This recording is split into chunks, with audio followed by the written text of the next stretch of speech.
Bueno, buenas tardes. Soy Miguel Bastos y quería aquí. A ver, vamos a ver.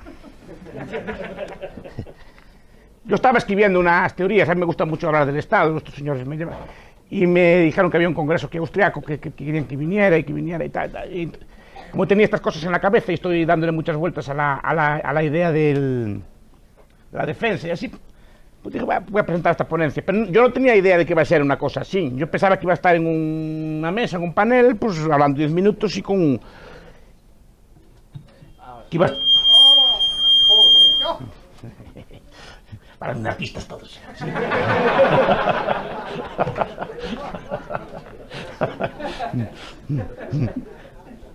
Entonces dije, voy a presentar estos papeles, pero pensaba que, repito, que iba a hablar 10 minutos y tal, peleaba allí con Capella y tal. Llamaba socialista raro, lo típico de así de siempre. Pero no, parece que hay que hablar más tiempo. A ver, yo tengo aquí unas... Los demás, sí. Y los demás, sí, no. Yo voy a hablar hasta que me canse, ¿de acuerdo? Después me preguntan, o sea, no tenía nada de especificar. Pero ¿por qué hablo yo de estas cosas? Vamos a ver. Porque yo siempre discuto con los minarquistas. Los minarquistas al final siempre te sacan que tiene que haber algo. Es así como aquellos deístas antiguos. Decía que siempre, sí, Dios está, la religión es falsa, pues tiene que haber algo, ¿no? Y al final es algo así, tiene que haber algo. Y ese algo, ¿por qué? Porque si no, la gente pelearía como en bandas y habría tribus y se pelearían unos con otros con mazas y se destruirían unos a los otros y que habría una agencia, así que se impondrían las demás agencias, entonces tendríamos otro estado otra vez y sería una guerra muy dura y muy predadora. Entonces, vamos a ver, yo una cosa que tengo clara: el minarquista es el mejor amigo del Estado.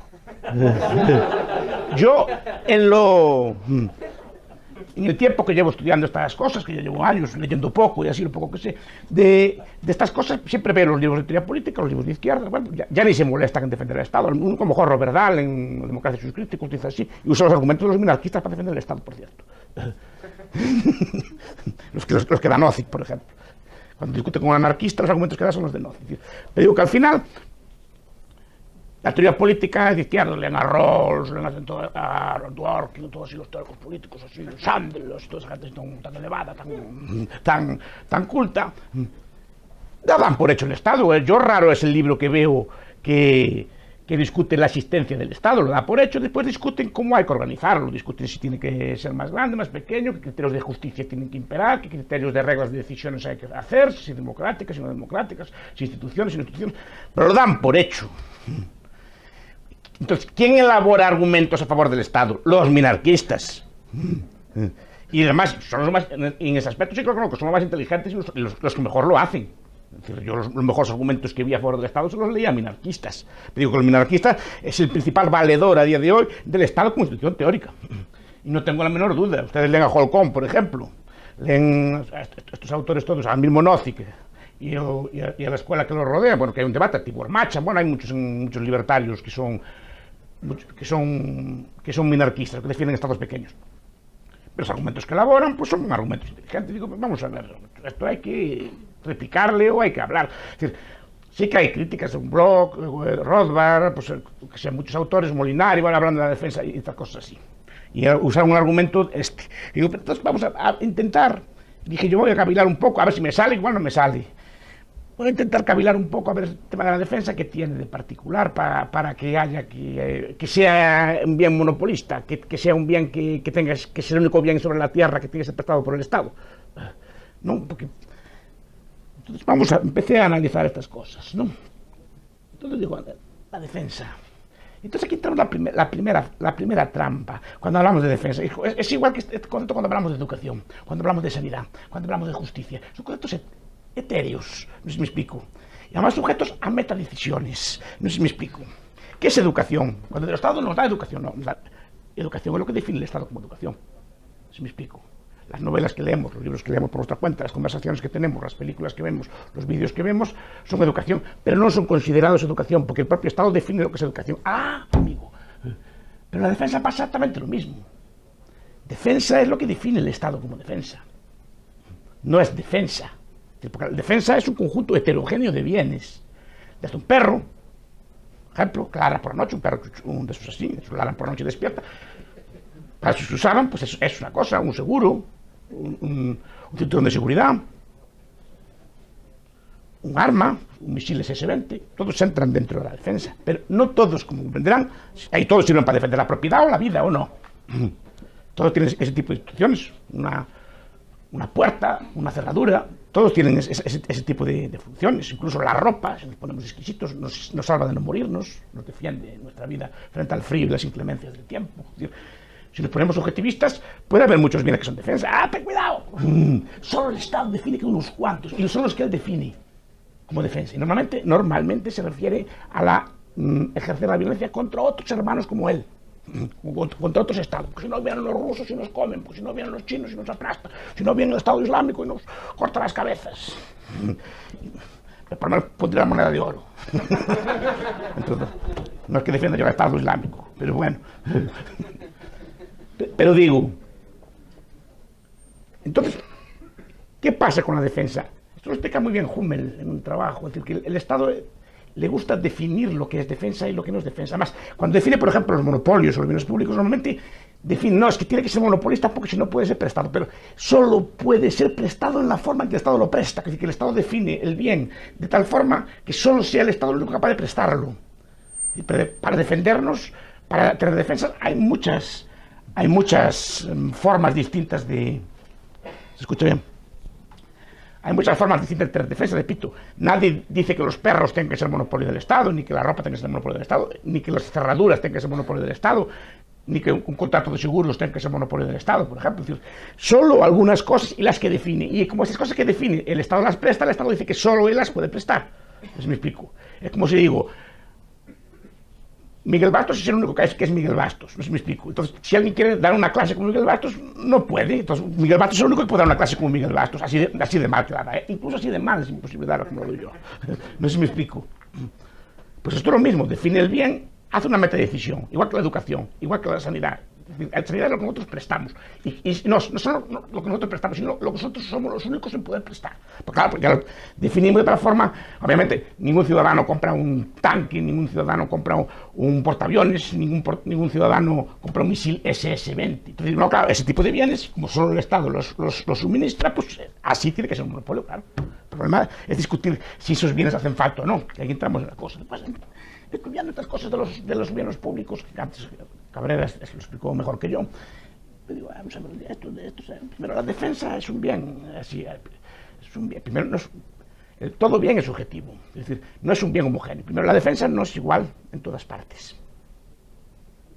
Si España está defendida y por su ejército y su policía, pues yo veo que hay barrios en España, muchos muy conocidos, en Madrid, en Sevilla, en Barcelona, en las grandes ciudades, hay barrios que no se puede entrar allí. Y otros, en cambio, otros barrios son absolutamente pacíficos. Es decir, el Estado presta igual defensa a unas zonas de fronteras que a otras. Defiende igual unos territorios que otros territorios. En caso de una guerra, no saben los técnicos militares que determinadas zonas se abandonan. Incluso para que puedas invadirles el enemigo y establecer una línea de frontera después. Es la defensa igual para todos los ciudadanos. No. Por ejemplo, Hummel dice, no, es que si ponemos un misil SS-20 defiende a todos. Sí, defiende a todos, sí, pero cuando se usa, no. No sé si me explico. Es decir, el misil sí que defiende, pero el uso de misil es definido políticamente. Es decir, si te atacan a Melilla, ¿usas el misil o no? Es ahí cuando el misil se convierte en un bien económico que sí que se puede excluir. No sé si me explico. No, sí que estás protegido por el paraguas nuclear, pero no con el uso. Es decir, hay casos, hay ataques, hay zonas que a España les puedes atacar sin que, por ejemplo, si tuviera hipotéticamente una bomba atómica, se despegara la bomba atómica.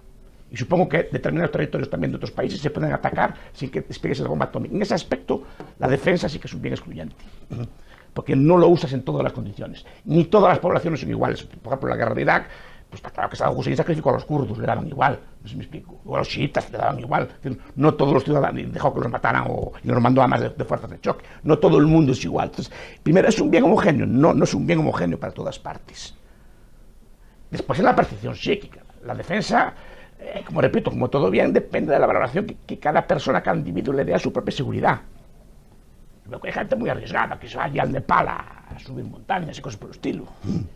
Hay gente que hay gente que va de mercenaria al Congo, o sea, hay gente que no le da mucho aprecio a la vida, o saltan deportes de riesgo y saltan todo tipo de cosas. Hay gente que es muy aprensiva porque estamos así en casa, que no nos gusta salir de ella y así. Tenemos miedo al avión y tal cosa, todas así. No, entonces depende. La seguridad para unas personas es muy importante, para otras incluso buscan la pelea y la bronca, buscan el riesgo, les llama la atención o les gusta. Es decir, y después que el mismo bien defensa no es igual para todos. No puede ser igual para todos. Es decir, hay personas que la invasión directa les parece muy bien y forma parte de la defensa, y a otras personas les parece una agresión, les parece muy mal. Es decir, no es el mismo. Incluso para muchas personas puede ser percibido como un mal. Lo que unas personas consideran un bien, otras personas lo consideran un mal, otros lo consideran algo indiferente. No hay un bien homogéneo. Entonces, ¿quién define la cantidad? Dicen los teóricos, si leemos a Samuelson, leemos a Amos Gray, es muy exquisita. No, que si no el bien se infraproduciría, no se produciría lo suficiente. ¿Y cuál es la cantidad suficiente que hay que producir? ¿Dónde está escrito? ¿Dónde está la tabla de la ley? Yo siempre digo, es que en política pública y estas cosas mutuamente pensamos que hay como una tabla de la ley, y en defensa, seguridad y muchas cosas hay como una tabla de la ley, como cuando baja así Moisés así del monte Sinai bajo con unas tablas, o como el libro de Mormón. El libro de Mormón también eso lo encontró, creo que Joe Smith, eran unas tablas de oro y se los tradujo un ángel y así. Y allí está escrito el libro de Mormón, tal cual. Es decir, bueno, pues parece que en política pública también hay una tabla de la ley para fijar los salarios y hay una tabla de la ley para decir cuánta defensa debe haber y cuál es la correcta, y sobre esa es la óptima, la otra es menos óptima, la otra es más que óptima. ¿Quién define el óptimo? ¿Cómo se define eso? O sea, ¿dónde está la tabla que dice cuánto debe tener? Entonces digo, no es un bien homogéneo. ¿Cuál es el precio que debe tener? ¿Cuánto debemos gastar? Porque a lo mejor puede decir, no hay un límite a lo que podemos gastar en defensa. De hecho, podemos sacrificar toda nuestra hacienda y vida en la defensa. Como antes decía Cabrera, hay otros bienes, comida, vestido, etcétera, y a lo mejor a la gente no quiere tanta defensa y quiere más ese tipo de bienes. ¿Quién define todo ese tipo de bienes? ¿No? O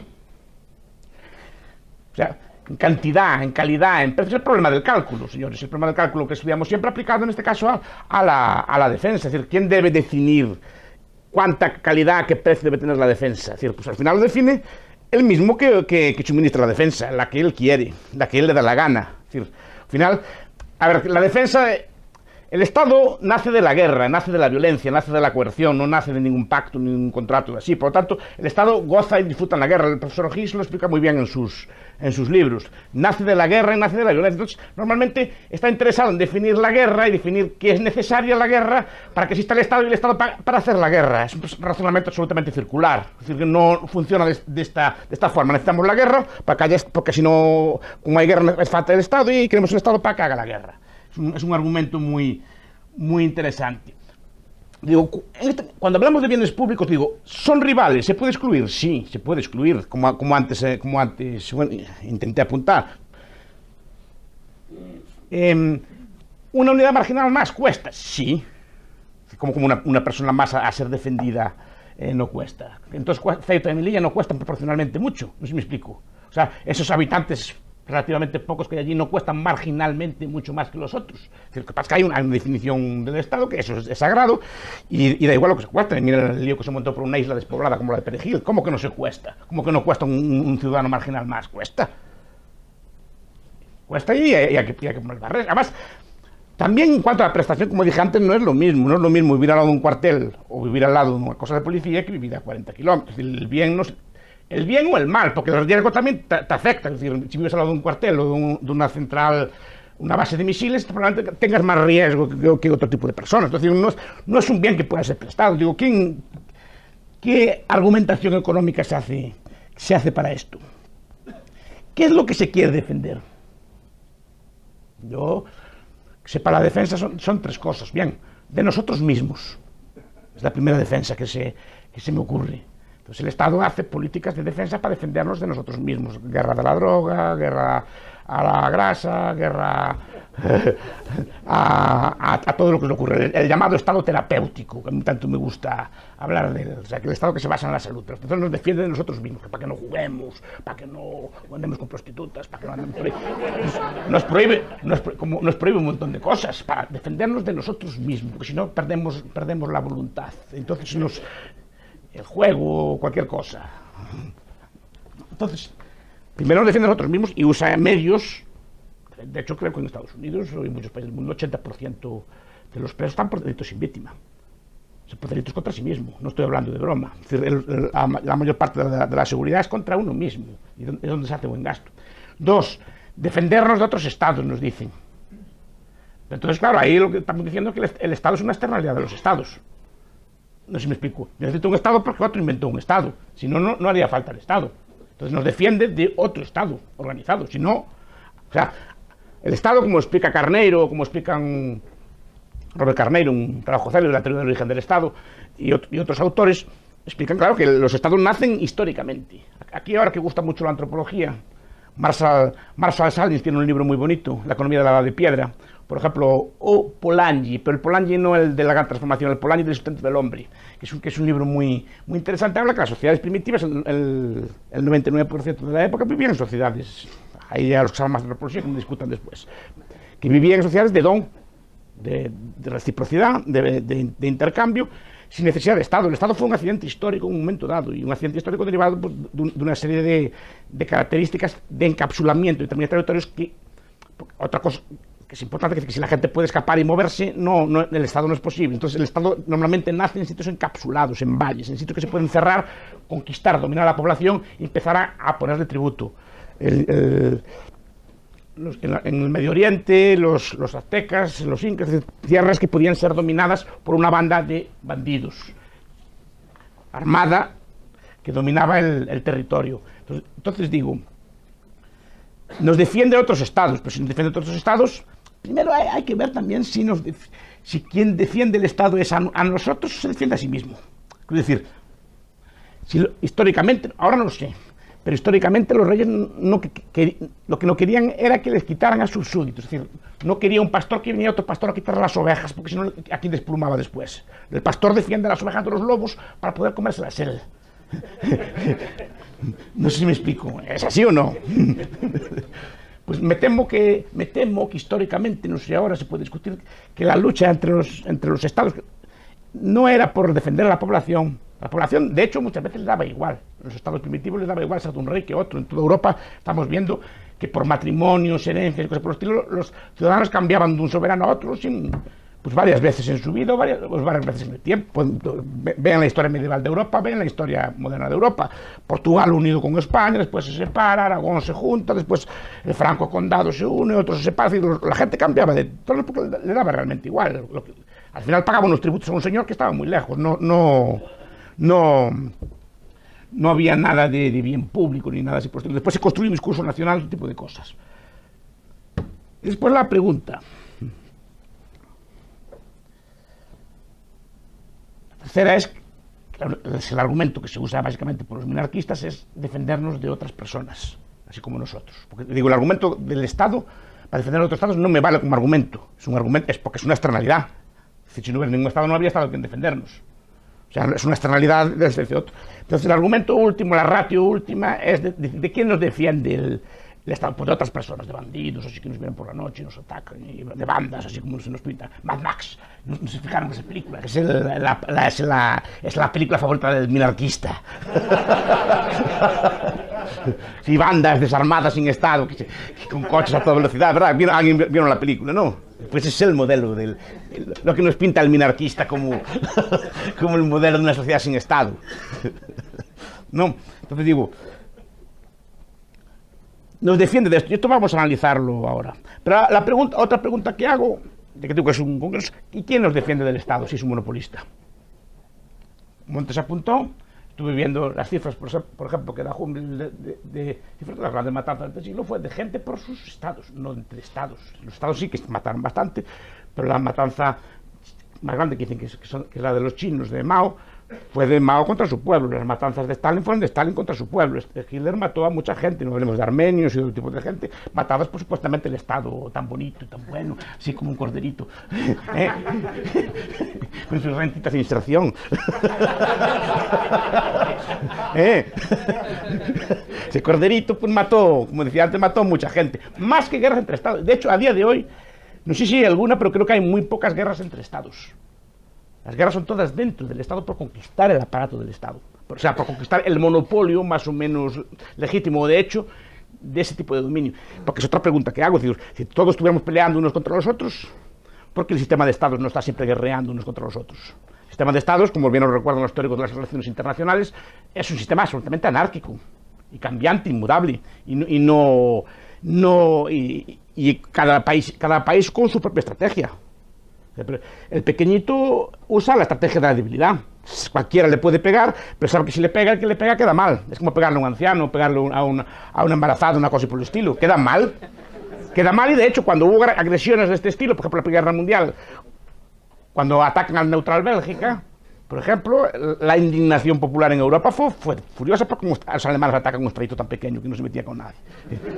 No, no, al final despiertas revoluciones, despiertas inquinas. El ataque de Gran Bretaña en la independencia norteamericana a los colonos que se independizaban también despertó muchas revoluciones en todo el mundo. Es decir, no solo hay un poder, hay el poder del débil. El poder del débil es de la lástima. Y es el poder del débil, siempre fue así, que no se mete con nadie que viene el mayor a pegarle, siempre normalmente, y hasta pasa en las escuelas, en muchos sitios, normalmente la gente, pues si le ven pegando a un niño, pues lo va a defender. Y esa es su habilidad. Otras, buscar alianzas. Que cada uno busca la vida como puede, pero más o menos entre ellos son bastante pacíficos. No históricamente, pero son bastante pacíficos. A día de hoy las guerras son dentro del Estado, y el siglo XX, que es el siglo también de la apoteosis del Estado, las matanzas fueron básicamente del propio Estado. ¿Y quién te defiende de él? ¿Quién te defiende del bandido? Porque supuestamente está para defender la vida y la propiedad, la defensa. ¿Quién te quita la propiedad? Yo siempre digo que en España a día de hoy no hay propiedad, hay usufructo. No sé si podemos discutirlo después si quieren, pero hay usufructo. Es decir, ustedes, porque del hecho, ustedes cobran una renta y el Estado... o el Estado no, porque el Estado no existe. Pablo Iglesias o Manuela Carmena deciden cuánta renta pueden llevar ustedes para casa. No sé, me explico. Si es buena, el 20.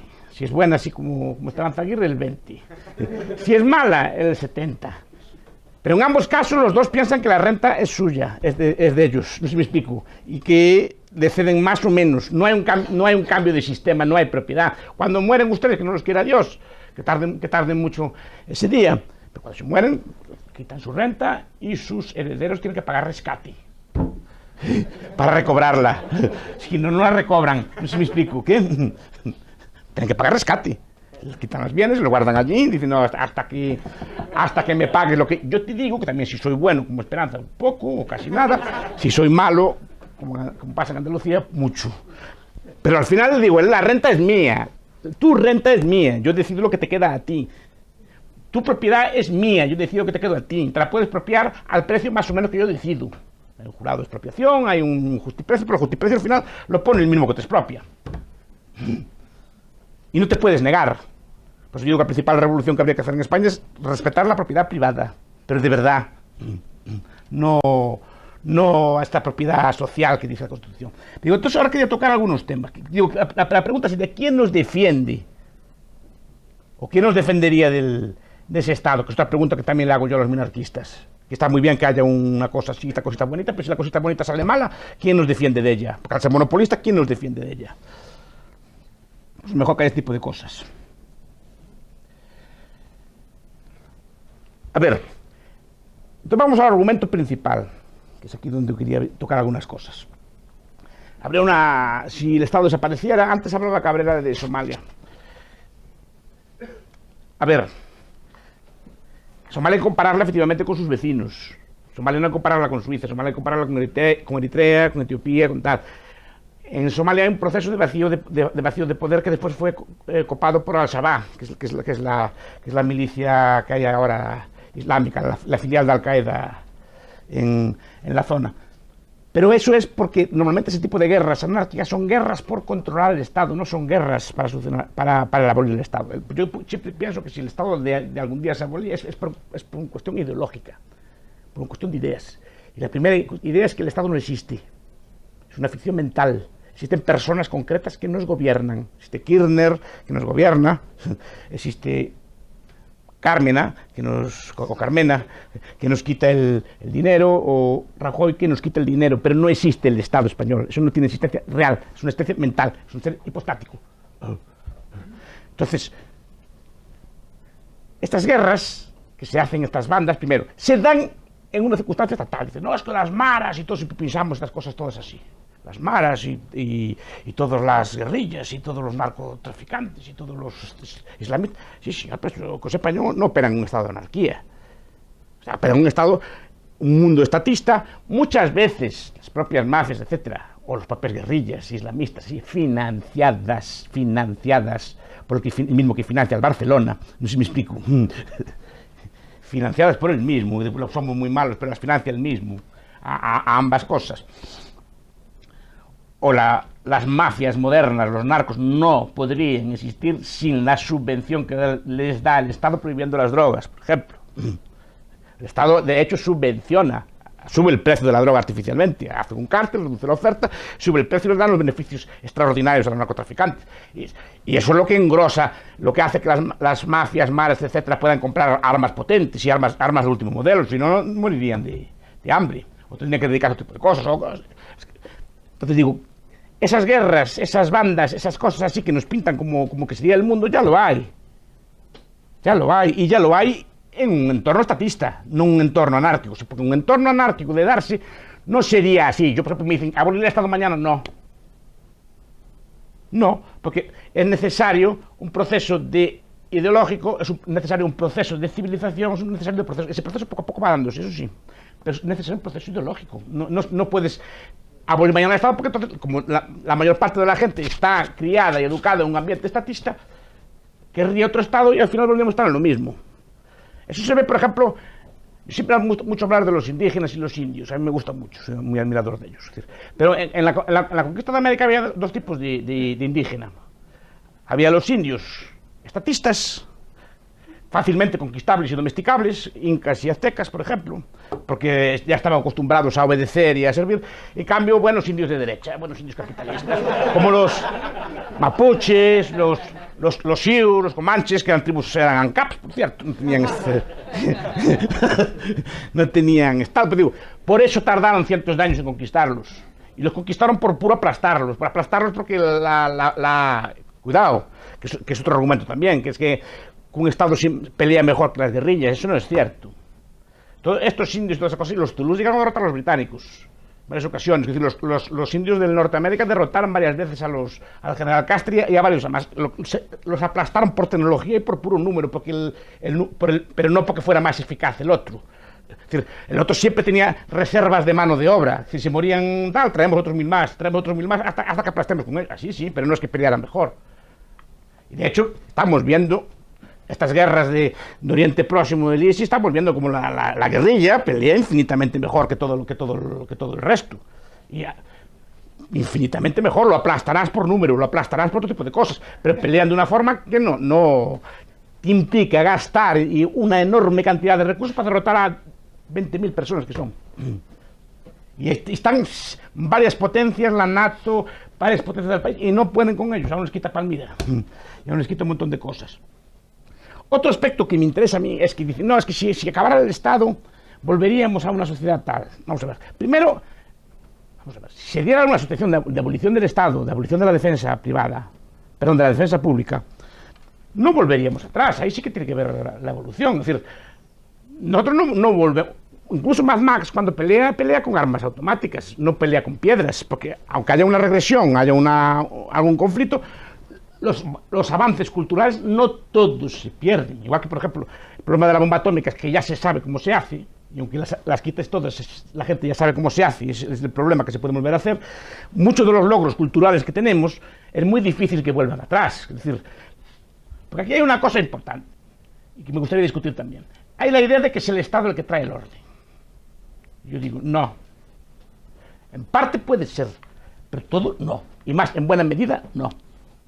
¿A qué me refiero? Ayer leía una prensa, una noticia, un motín en una cárcel en Brasil, no sé si alguien lo vio. No sé, 20 muertos.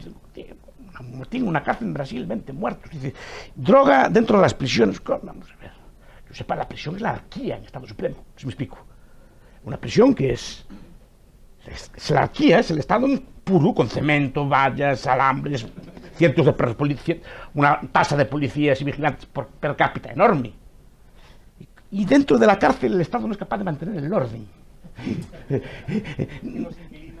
Ah, amigo, es que ahí apunto otra cosa, que es lo que el señor Capella apunta al aspecto correcto. Quien mantiene la paz es la gente, no es el Estado. Es decir, si ustedes van a una reunión del Papa, que les guste o no, que hay 1 millón de personas, normalmente no hacen falta antidisturbios ni gente así para poner orden, porque por el tipo de gente que va allí, porque son gente pues porque no le gusta la pelea ni la bronca. Entonces normalmente sí, ustedes van por determinados barrios, normalmente en mi facultad, en la biblioteca de mi facultad no hay peleas, o sea, en el campo de fútbol a lo mejor, pero en mi facultad, en la biblioteca donde está la gente estudiando, nunca había una pelea, ni navajazos, ni romper una botella en la cabeza a otro. Porque por el tipo de gente que va allí. Y si vamos a unos barrios, si vamos a unas zonas, vamos a unos países, dicen, no, porque es más pacífico esto, es porque el Estado. No, es porque la gente es más pacífica. Y la gente, porque es más pacífica, gente más pacífica, ahí sí que tiene que ver con la evolución. Pues yo creo que es un proceso de evolución cultural enorme, derivado de una pacificación de la sociedad, derivada, yo creo que básicamente del comercio, del intercambio de las personas, que empezamos a ver que somos mutuamente dependientes, que siendo corteses, todo el desarrollo de la cortesía que explica Norbert Elias, por ejemplo, en sus libros, eso es lo que pacifica las sociedades. Y si unas sociedades son más violentas que otras, no es porque haya un mejor Estado, ni una ley, ni una mejor policía, es por el tipo de gente que hay. En todas partes hay gente más violenta que otra, pero dentro del mismo país vemos que hay zonas, barrios, que son más peligrosos que otros barrios. La ley es la misma, el Estado es el mismo, todo es lo mismo. ¿Por qué unas zonas tienen un índice de delincuencia muy grande y no se atreven ustedes a entrar en él y otras son muy pacíficas? Que te pueden dejar carteras en la calle que no se las cogen. Que hay zonas de España que son así. No sé si me explico. ¿Por qué? ¿Qué es lo que varía la gente? ¿Qué es lo que varía una prisión de otro tipo de cosas? La gente que está allí dentro. Como lo apuntaba muy bien él, así, y ni siquiera ahí la anarquía es capaz de mantener el orden. Entonces digo, el orden social, incluso en las cárceles, Carbeck sacó un libro hace poco muy bueno explicando cómo el orden al final lo tienen que mantener organizaciones que ellos mismos montan de forma autónoma. El Estado no es capaz de mantener el orden allí dentro, ni siquiera es capaz de impedir que entre droga dentro de una prisión. Esa es la eficacia del Estado. Es decir, si no es capaz de impedir que entre droga allí, ¿dónde va a impedir que entre entonces? Entonces digo, hay un elemento temporal, es decir, que no vamos a volver atrás, es decir, no tiene por qué ser una sociedad violenta. Es decir, el proceso que entiendo yo es un proceso que lentamente, si se llega a la anarquía, se llegará porque la gente ve que no necesita ser defendida por el Estado, porque la gente se defiende por la paz. Aquí estamos un montón de gente, hay gente joven, hay mujeres atractivas y todo. Entonces, ¿por qué no nos echamos como gorilas a pelearnos con nosotros? Porque somos civilizados y ese proceso civilizatorio no vuelve atrás, o es difícil que vuelva atrás. Podría volver, pero es difícil que vuelva atrás, porque está aprendido, está más o menos interpretado. Entonces digo, si ahora nos quitamos el Estado, empezaríamos a pelear unos con los otros ahí como lobos. No, porque ese es el error, que es el error también de Polanyi. Polanyi dice, no, es que como que los tribus, una tribu que hay allí en Guinea, en Papúa Nueva Guinea, que es muy mala, matan mucha gente, no sé cómo se llama el nombre, que es muy famosa. Los Yanomamis también, que parece que son muy malos también. Los Yanomamis, así es el nombre del doctor. No, señor, nosotros descendemos de los que no hicieron como los Yanomamis, no sé si me explico. Descendimos de las tribus que comerciaron, descendimos de las tribus que se pacificaron, descendimos de otro tipo de tribus. Los Yanomamis se quedaron así, o esas tribus tan malas de Papúa Nueva Guinea, que yo así como está, paralizada y pobrecida y violenta, porque tenía esas costumbres. Nosotros tenemos otras, y es muy difícil que volvamos atrás. Y eso es un fenómeno evolutivo.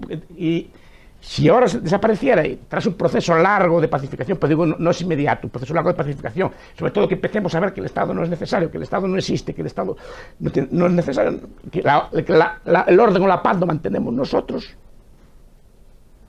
pues probablemente se podría llegar a una sociedad sin Estado, iría poco a poco el Estado extinguiéndose. Porque esta lucha es una lucha, en todo caso, ideológica.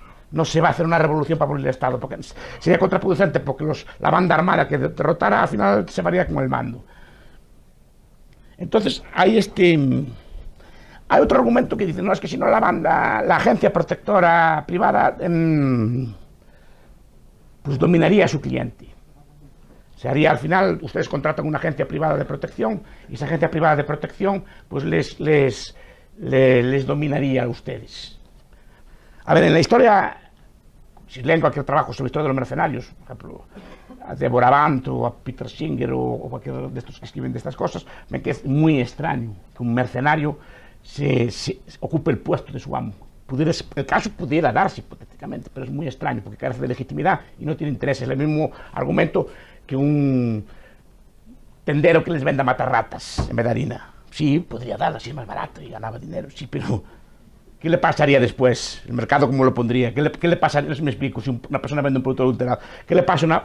Y después seguimos pensando geográficamente, y la geografía es la asignatura y la idea más manipuladora que existe, seguimos pensando geográficamente en compactos. Es decir, un Estado, una sociedad sin Estado, no habría una banda dominando el territorio, sino que habría muchas bandas en competencia compitiendo por el mismo espacio. Esa idea de la soberanía compartida hoy en día no la vemos. Prácticamente era así. Antes, por ejemplo, en la Edad Media cada persona tenía una ley distinta según el fuero que tenía. Y aún a día de hoy, un militar, si pelea con ustedes, va cada uno por una ley. Tiene fuero militar, o había el fuero eclesiástico, había el fuero de los estudiantes, es decir, cada persona tenía su propio fuero. Había en el mismo sitio varias leyes. Incluso ahora, por ejemplo, si se casan, o sea, con una turca o se casan con una egipcia, es decir, escogen la ley por la que se casan. No pasa nada porque escojan leyes, escogen la ley, incluso supongo que en el tráfico mercantil también se podrá escoger en muchos casos leyes, aunque tiendan a normalizarse. Entonces digo, no veo yo ese fenómeno de que domine esa persona a su cliente, porque quedaría sin clientes. Y tercero, en una sociedad anarcocapitalista derivada de este proceso, el Estado nuevo, esa banda que quisiera dominarnos, no tendría legitimidad, que es el factor principal del poder del Estado, es que es legítimo, que la gente piensa que es legítimo, que la gente piensa que esas personas que nos gobiernan tienen derecho a gobernar, tienen derecho a quitarnos vida y hacienda. Vida no tanto, vida a través de servicio militar o tipo de cosas, pero hacienda sí. Tienen derecho a quitarnos lo que ellos entiendan por ser ricos o ganar más de 50.000 euros o por lo que sea. Que tienen derecho a. Entonces, pero el problema es por quién les da esa legitimidad. Si se quita esa legitimidad, pierde buena parte de esto. Digo, en una sociedad anarcocapitalista probablemente competiríamos por espacios no homogéneos. Hay una ciudad cuenta Guido Hülsmann en sus trabajos, hay una ciudad en Holanda, y en la frontera de Holanda y Bélgica, cada casa escoge a qué país pertenece, según la bandera que ponga. Es decir, ese tipo de figuras se podría dar también a nivel de ya voy acabando, a nivel de individuo. Es decir, igual que yo escojo una compañía de seguros determinada y mi vecino escoge otra, podríamos escoger también formas de defensa distintas unos y otros. Con esto ya voy a concluir y les dejo a abierta pregunta. Sexy, no sé si quedó muy desilvanado, pero yo siempre digo, vamos a ver, antes los catecismos viejos, que me gustaban a mí, de los curas de antes, no de los curas modernos, no de los papas modernos, siempre decían, la astucia principal del demonio es hacer pensar que no existe. Yo digo que la astucia principal del Estado es hacer pensar que existe y que es necesario. Yo digo que no es necesario y no existe. Si empezamos por esto, la mitad de la fuerza se le va, pero hay que creerlo. Pues digo, por eso quería criticar al minarquismo y quería criticar estos argumentos, porque al final acaba diciendo que hace falta algo, y esa es la fuerza que tiene. Si dice, no hace falta usted para nada, su legitimidad de origen es injusta, no hace falta usted. Ahora, de acuerdo, ahora a día de hoy no lo vamos a echar fuera, pero usted ni es necesario, ni es justo, ni hace nada bien. Verá cómo perdía la mitad de la fuerza. Bueno, quedo a su disposición, no sé si les aburrí mucho así con estas cosas.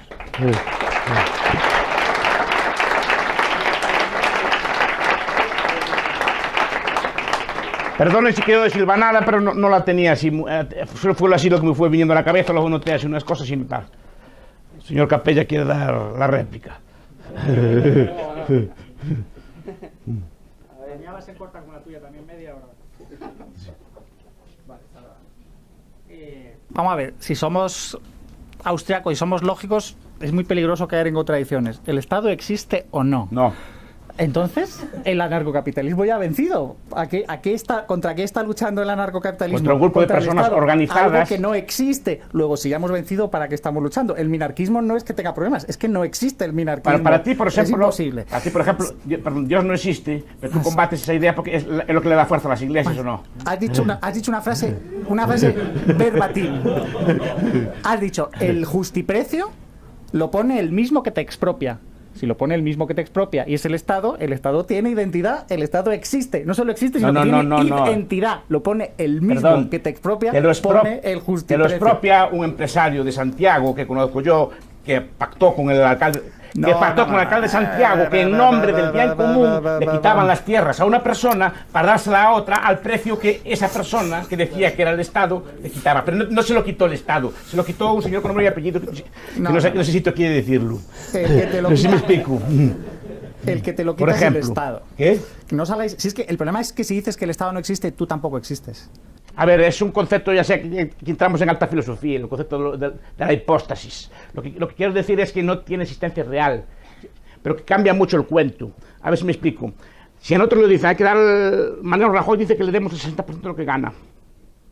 Mariano Rajoy, Esperanza, Soraya, Manuela Carmena, que tenemos que dar el 60% de lo que gana y que nuestra casa que es de ellos y que la pueden quitar cuando quieran y expropiar y tal. Ahí no revelaríamos, porque veríamos una persona.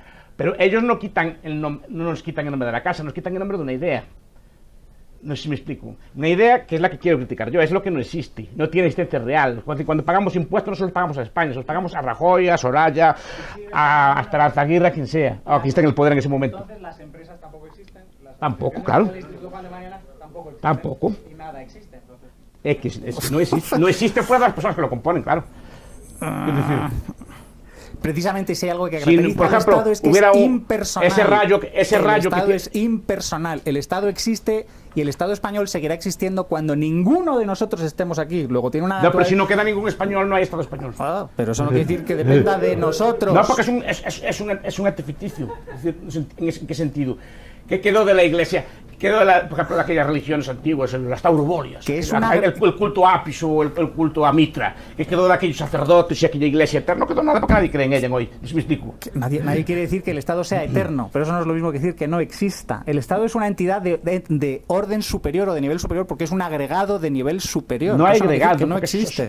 Yo soy, tú también, si eres austriaco, sabrás que hay una cosa que se llama individualismo metodológico. Y parece que no veis los problemas que tiene. Entonces yo te digo que tú tampoco eres un individuo, tú eres un colectivo de células, tú no existes, son tus células las que existen. Ay, como yo creo en el alma.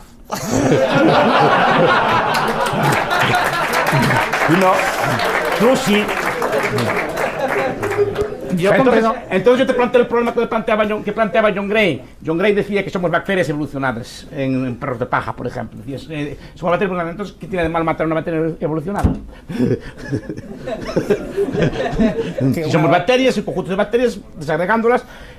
No somos bacterias evolucionadas, pero no somos bacterias, pero sí somos producto de la evolución de algo que eran bacterias. Sí, bueno, ¿Qué tiene de malo que una bacteria evolucionada es distinto que una bacteria? Yo creo que el concepto de alma sea metafísico, no, pero yo creo que ese concepto porque alguien me dijo esta mañana, Bastos, tienes que levantarte y irte allí. ¿Quién me dio la orden? ¿A quién le dio orden mis músculos que se pusieron a andar? ¿Quién le dio la orden? ¿Tú a ti mismo? No, a mí mismo no, alguien le dio la orden. Precisamente es curioso que los que defendéis el orden espontáneo en cuestiones sociales no entendéis que vuestro propio cerebro es un orden espontáneo. Tú en tu propio cerebro tienes un montón de agentes mentales que consiguen ese orden, producen esa ficción que llamamos yo y ese fenómeno tan complejo que llamamos conciencia, y como no queréis entenderlo como un orden espontáneo, os tenéis que inventar algo que no hay manera, porque es una chapuza, que es el alma, o una entidad divina que es la que te dice las cosas y te da las cosas. Los socialistas hacen exactamente lo mismo, pero en el terreno de lo político. Dicen, no, esto no puede funcionar sin que haya presidentes, sin que haya políticos. Aquí, no es el debate aquí. Sí. ¿Qué? Pero podríamos debatir de eso también. Cuando hablamos de la acción, hablamos de la gente autónoma autoperiódico y una de las cosas es que se tiene que generar a sí mismo, se tiene que, digamos, que automantener. El Estado no se automantiene, no es parasita, por lo tanto no es un agente autónomo autoperiódico. Ahí está. Pero tú te mantienes, ¿y tú cómo te mantienes? ¿Comiéndote animales y comiendo plantas? Exactamente igual. Naturalmente que el Estado es un parásito. Pero si yo no digo que el Estado no sea un parásito, pero el Estado no existe. Existen personas. Y sin esas personas no existe el Estado. Tú no existes, existen células. También, sí. Simplemente es que están muy juntas. Si vamos desagregando. Tú no eres divisible, el Estado sí. Que yo no soy divisible. O sea, a ti, si te troceamos, dejas de... Has dado con la clave. Hay sistemas que están tan integrados, que dejan de ser capaces de subsistir si sus partes se separan. ¿Pero qué suelen decir los ejércitos? ¿Cuál es el lema principal del ejército tal? Divide y vencerás. porque ahí pasa casi lo mismo. Sí, Pierden mismo. poder, pierden en la medida en que consigues dividirlos, en que consigues desintegrarlos, descoordinarlos.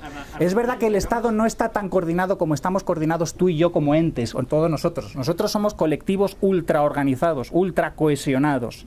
El Estado, Hegel creía que estaba en ese camino de convertirse en Dios en la Tierra porque era el ente ultrapoderoso. De a base de organizarse, convertirse en un ente, el de más alto nivel, ultrapoderoso.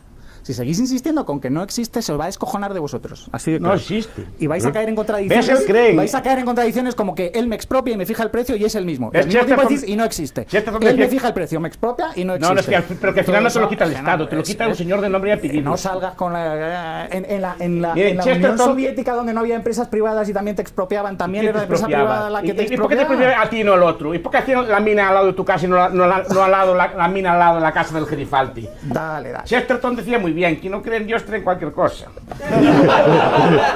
Ese es el problema. Que al final creen en estaditos y así en entes autopoyéticos. Si vamos a citar a Chesterton, que es un pensador flojísimo, vamos a citarlo bien. Pero Chesterton dice, quien deja de creer en Dios es capaz de creer en cualquier cosa. Y yo añado, claro, si ha creído en algo tan absurdo, luego puede creer en cualquier cosa. Lamento que a los cristianos esto os va a joder mucho, porque es darle la vuelta. El problema es ese, que como necesitas algún tipo de anhelo, lo buscas en la ciencia, que tiene muchos elementos de religión, no todos, pero muchos elementos de religión, se busca en otro tipo de cosas, normalmente en algún tipo de ente así ficticio, creado, porque además el estado de diferencia de Dios sí que se sabe quién lo creó, se sabe quién lo inventó y se sabe cómo se monta, y además es una idea, porque ya, por ejemplo, antes de Baudin y de Hobbes eso no existía, eran poderes personales. La idea de Estado es la idea de un poder abstracto, la idea de un poder no personal. Antes decía, pues yo le pago un impuesto a un duque, a un conde, a un rey, pero no tenía la pretensión que lo daba un abstracto. Decía, me pagas a mí y yo acá me te defiendo a ti. Pues que ahora la idea es, no, yo solo pago a España. Entonces, si tú ya a España, de hecho, miren, los cultos de latría que dan, si son religiosos, ustedes saben que en la religión hay cultos de latría, de dulía y de superdulía. Es decir, no, pues el culto que se le da a la bandera, o el culto que se le da al himno es el culto de latría, es el culto que se le da a Dios. Cuando sale la bandera allí, un trozo de tela, cada uno tiene la suya, hay que ponerse en pie. Y cuando suena el himno también, y esa bandera, por ejemplo, no se puede quemar. La Biblia se puede quemar, un Cristo se puede quemar, muchas otras cosas se pueden quemar, pero una bandera no. Porque se le da culto de la tría, pero no, los símbolos, los uniformes. Por ejemplo, una cosa que a mí me gusta mucho, los edificios de correos son símbolos del Estado en todas partes donde están, por eso el Estado monopoliza los correos, la roja, las elecciones nacionales, por eso los Estados no quieren que haya subselecciones debajo, porque representan el Estado, etc. Es decir, pero son símbolos, realmente lo que existe es un grupo de personas organizada que manda, que quita tributos al resto. Yo siempre recomiendo leer a Mosca o a Pareto, que nos explica muy bien ese tipo de cosas, la clase política. Es decir, hay personas que le quitan recursos al resto. Si dejamos de creer que esas personas son un ente abstracto, y las vemos concretas, que quien nos quita el dinero, quien vive en un palacio es Rajoy, no el Estado. Es decir, yo vi a Fidel. Fidel, cuando yo era joven, vino a Santiago, lo trajo don Manuel. Vino a Santiago. Y dijo, Fidel y tal, representa Cuba. Pero yo vi a Fidel que lo llevaron al mejor hotel, le dieron el mejor marisco, le dieron el mejor... Y dije yo, ¿y quién disfruta de la cama de pluma de los Reyes Católicos del hotel? ¿El cuerpo de Fidel o el cuerpo místico de Cuba? ¿Quién come el marisco? ¿El cuerpo místico de Cuba o el cuerpo físico de Fidel? No sé si me explico. Pero ¿qué tal si te haces otra pregunta? ¿Por qué le dan ese trato a Fidel? Porque es el representante de ese Estado cubano. Claro, pero no se lo dan porque es Fidel Castro persona con nombres y apellidos, sino porque es el representante de ese Estado cubano y ese Estado cubano existe y tiene relaciones diplomáticas con otros estados. Los estados se reconocen unos a los otros. Las bandas de gobernantes... Miguel Ángel, rápido por decirte una cosa... Oye, sí, estoy muy de acuerdo con muchas cosas que ha dicho de todos los problemas de lo mal que presta la seguridad del Estado y lo arbitrario que es. Pero un argumento con el que has más o menos pasado por encima, pero que no veis que es la diferencia, y se lo he comentado a José antes, es que la fuerza es un bien peculiar. Porque la fuerza es invertible y de pasar a protegerte puede pasar a matarte. La misma pistola puede protegerte o puede matarte. La misma fortaleza puede dejar a los malos fuera o puede dejarte a ti encarcelado dentro. Entonces, eso tiene una consecuencia y es que la fuerza, si la externalizas, o sea, si divides el trabajo en un mercado libre, el que se niega a defenderse y pretende que va a comprar seguridad, se puede quedar sin su dinero y su seguridad, porque el otro no tiene por qué defenderte si te puede quitar el dinero directamente. Es lo que trato de decir por ahora. eso, al final, la seguridad, la fuerza se suele prestar en régimen de cooperativa, de provisión, y de recepción del servicio. Y esto es lo que demuestran todos los modelos antropológicos, que todas las tribus no contratan su servicio a otros, ni tienen servicios privados, sino que el grupo, que no le quiere llamar Estado porque entonces no es abstracto, pero entiende que se tiene que defender como una unidad. Y otra explicación del Estado es que el Estado surge cuando la organización de ese grupo es demasiado compleja y no puede ser personal. Y entonces ya tiene que ser institucional abstracto. Aún quedan estados de gran escala o gobiernos de gran escala personales, pues en los países árabes y cosas por el estilo. No quedan regímenes así. Te digo que muchas veces, claro, pero no es incoherente. Tú puedes autodefenderte, puedes crear milicias, puedes crear todo tipo de organizaciones al estilo, por ejemplo, de los bomberos voluntarios. La policía antiguamente era privada. La policía, o sea, la historia humana nos enseña que quitando los 100 y pico de años, lo que llama Nickerson la horda armada, es decir, el estado de masas, el ejército de masas, el ejército de recluta, que son 150 años en la historia, la inmensa mayoría de la historia humana nos muestra que las tropas que prestaban servicio, incluidas las españolas en las guerras, todos por ahí eran mercenarios, siempre mercenarios, y no dieron especial problema a sus jefes, casi nunca, y reto que... No, a sus jefes no. Si me dices datos, te lo agradezco. No, digo a los que los contrataban. No, tampoco. Es que podían escapar de la pelea, pero no usurpaban el poder. Es raro que usurparan el poder. No se conoce casi ningún caso. No, pero si no les interesa usurpar el poder, por eso... es tu dinero. Ellos lo que quieren es tu dinero. Claro que quieren tu dinero, pero las guerras que se hizo, todas las guerras que se hicieron, incluso, por ejemplo, el Cid Campeador, el campeador de aquí vivía. Era mercenario, trabajó para los moros mucho tiempo, se vendía así, pero era su oficio, también tiene una reputación, Él tiene como cualquier negocio.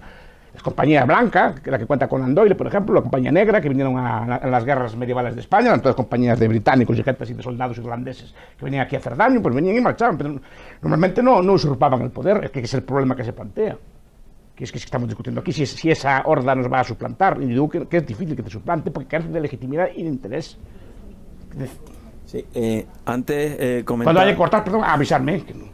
Antes comentabas que la descivilización es difícil, ¿no? Sí.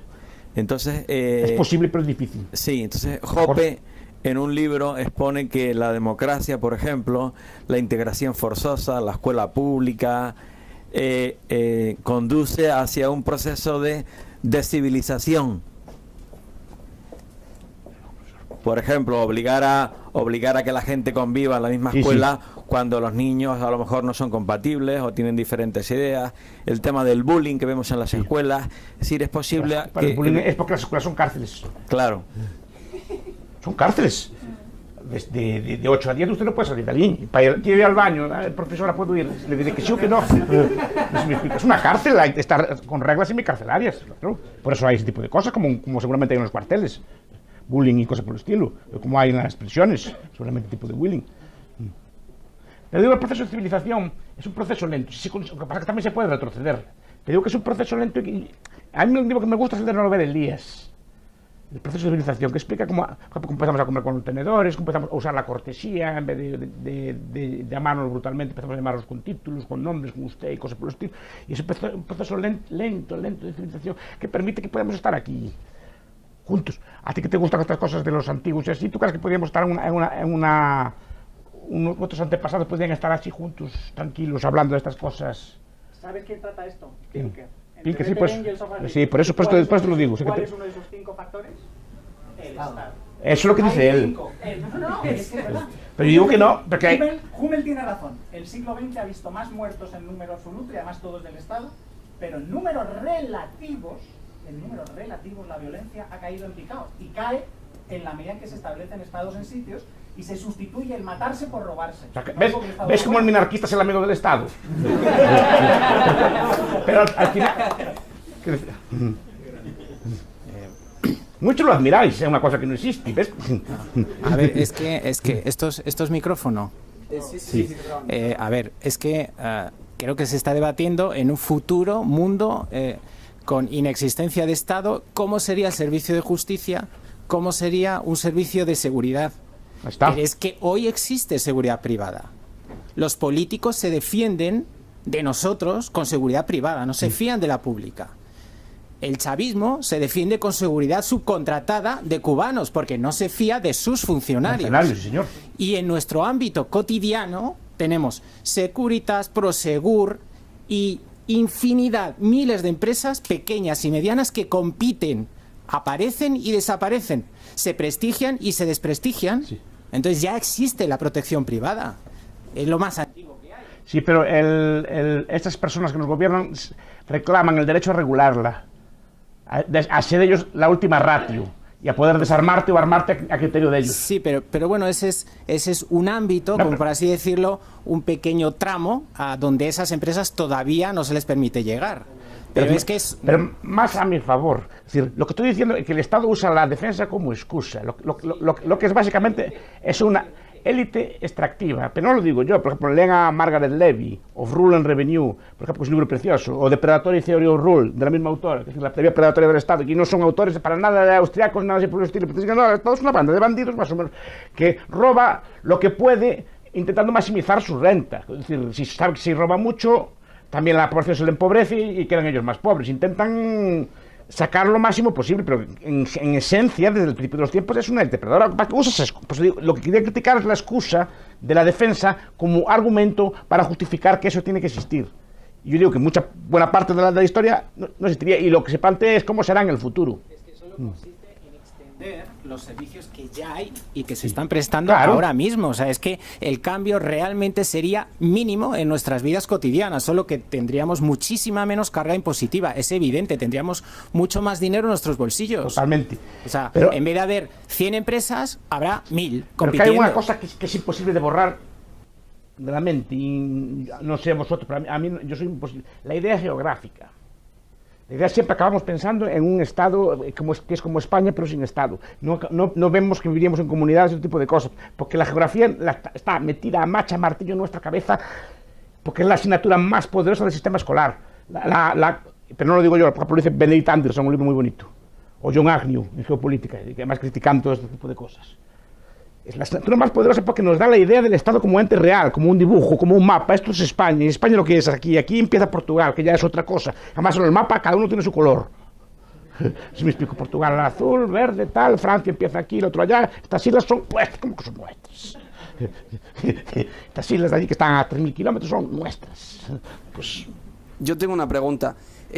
A la hora de hablar de cómo se tendría que acabar con el Estado, usted ha mencionado la batalla de las ideas, pero también cree que podría darse el hecho de que el orden espontáneo, debido a la tecnología o a los diversos avances que haya, crezca tanto en cuanto que habría muchísima más información, que el Estado como organización se diluiría. Y por tanto, por así decirlo, la lucha liberal, irónicamente, quedaría en nada, porque sería la gente la que poco a poco iría pasando el Estado en base a que el Estado no podría controlarlo. Por ejemplo, sacó el tema de, ahora que estamos con la defensa, de lo de las impresoras de armas, ¿no? El Estado intenta controlar las armas y ahora con una impresora 3D, si eso se empieza a hacer bien, se le va de las manos. Entonces, ¿qué opina usted de eso? Ya es el Kalashnikov, así que es un arma que puede hacer cualquier persona, cualquier herrero puede hacer un Kalashnikov, un poco elaborado. De aquí en tecnología hay gente que sabe más y que me corrija, pero yo creo que es un viejo debate también entre libertarios, es decir, que si la tecnología libera o no, porque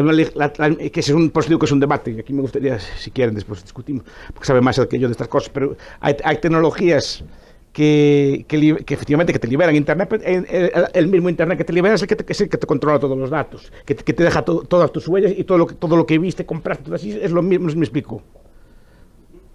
No se sabe.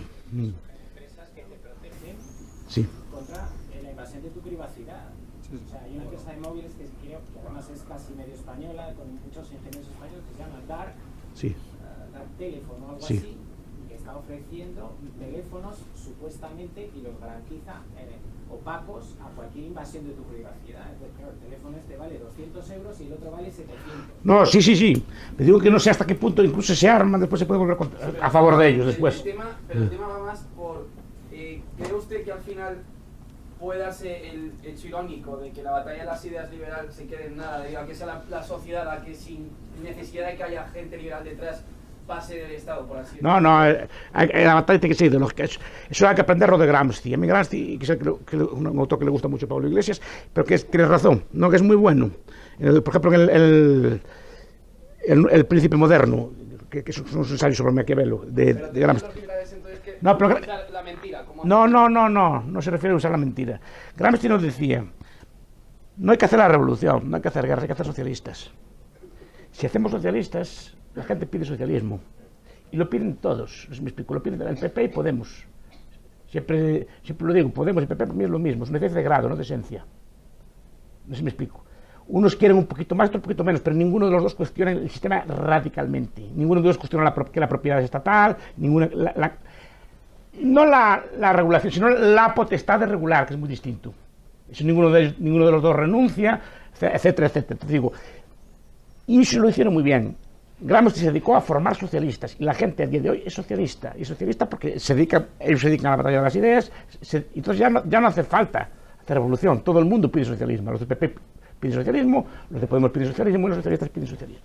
Todos piden socialismo más o menos en muchos ámbitos. Esa es la gran batalla que dieron y que ganaron.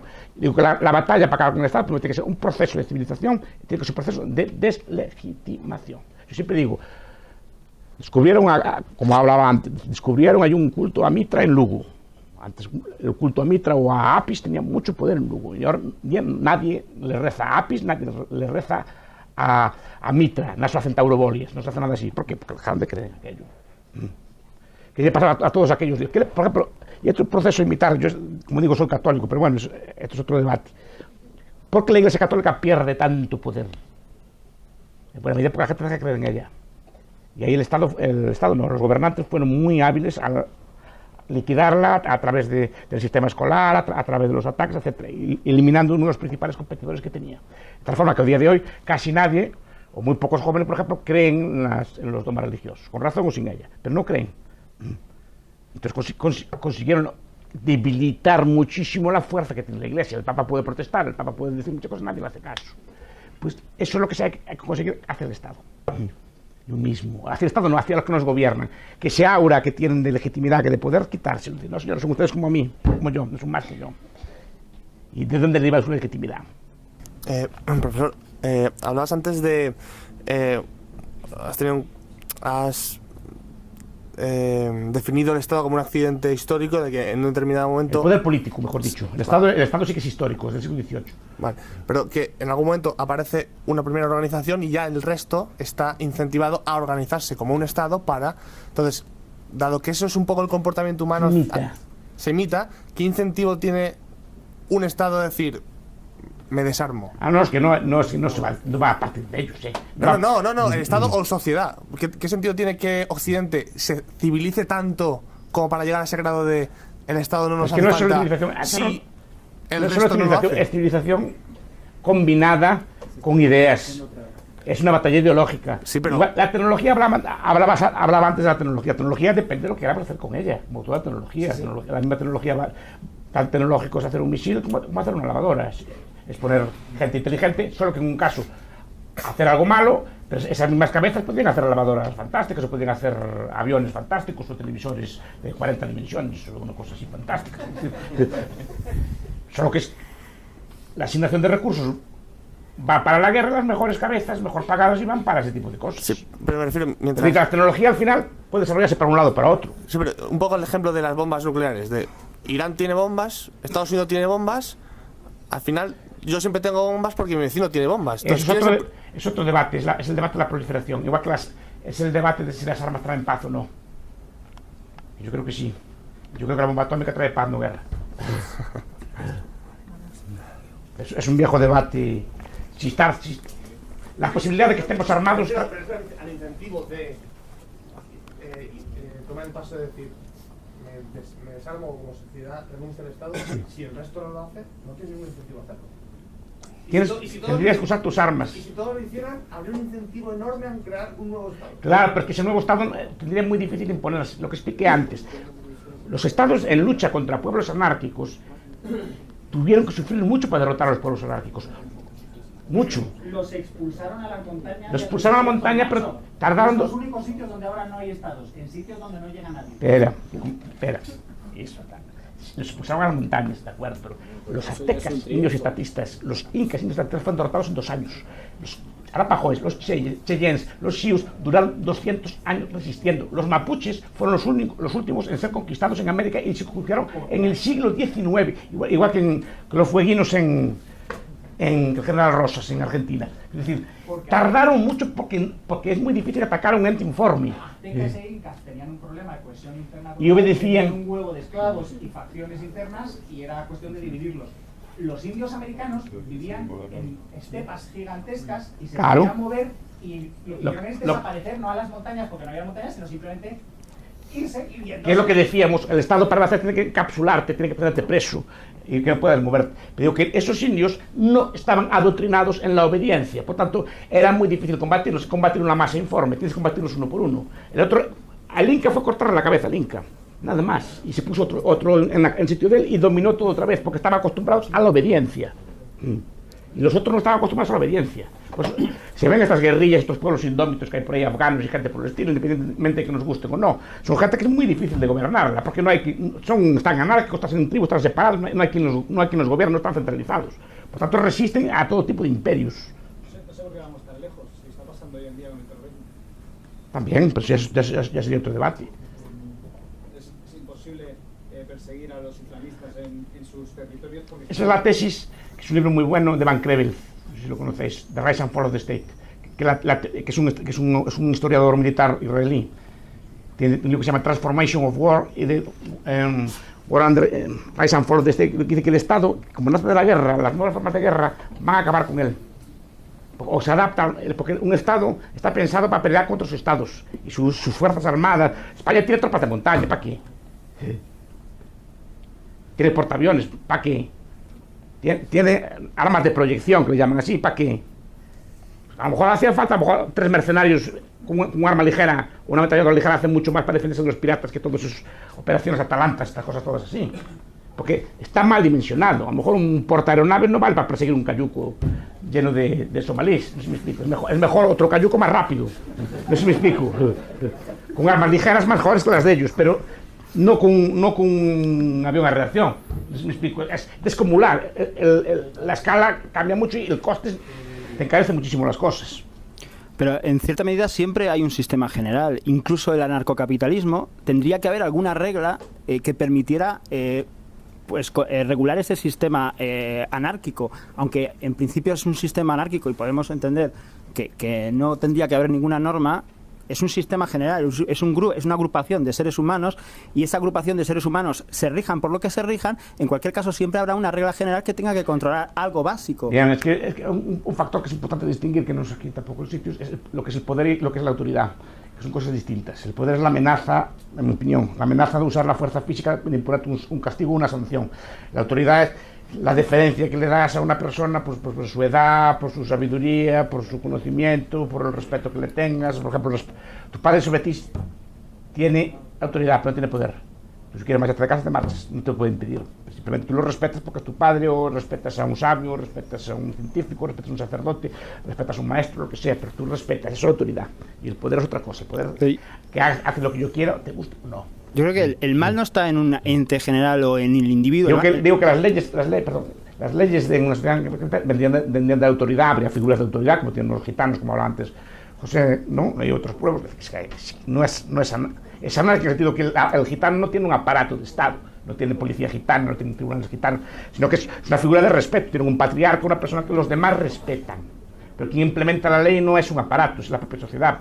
Siempre me gusta decir, y puede ser discutido, que antiguamente lo que decretaba el gitano, después de oír a las partes, por ejemplo, si había un crimen, era, a partir de hoy, por ejemplo, decretaba que tal persona era criminal. Antiguamente lo que hacían era lo siguiente: decreto que a partir de hoy cualquier persona puede matar a este gitano y no va a ser castigada. No sé si me explico. Ya la persona ya por miedo escapaba, porque sabía que cualquiera podía matarlo y no iba a ser castigado. Entonces lo primero que hacía era largarse siempre que podía. Pero delegaba, no había un aparato encargado de eso. Delegaba, si quería, en la sociedad. Ahora, que nos puede gustar más o menos el modelo, es otra cuestión.